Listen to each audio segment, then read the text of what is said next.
On any given day, it's set performance here in Jacksonville. You can be sure to find athletes of all sports and ages working hard through training. We have baseball, basketball, football, we have pole vaulters, we have soccer, we train the Armada. We have about 25 guys in the NFL, a handful of Major League Baseball players. Our athletes start as young as 4.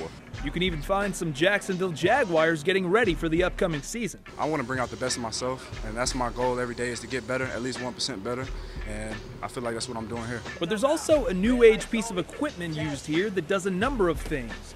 One of those being a hot topic in sports these days, testing for concussions. Impact test is kind of like the gold standard, or kind of what's been the standard for years.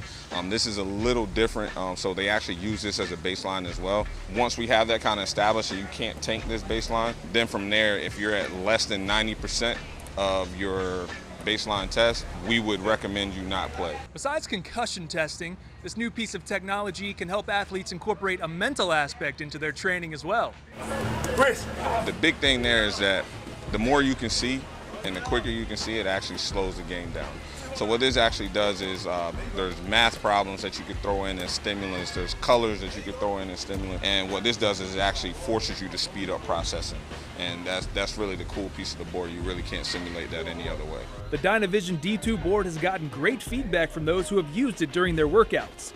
The mental stimulation is something athletes of all sports can improve on. Ziggy Hood of the Jaguars is one of those who have some experience with the device. I used it, years past. It helps on the hand-eye coordination.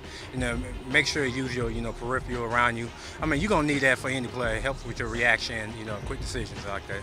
It's become more widespread from professional teams to sports facilities in using the board as an integral part of training. It's difficult, man. You got to get on it and stay with it. So we try to include it in their training 2 to 3 times a week to help them with that mental aspect of it. It's not just vision, it's the processing component as well. Once your body tired, then your mind has to kick in, tenfold. I mean, if your mind goes, then there's really nothing you can do on and off the field. So you want to tire out your body as much as possible. Then when it comes to the mental work, you want to be sharp. Drew Copley, Action Sports Jacks.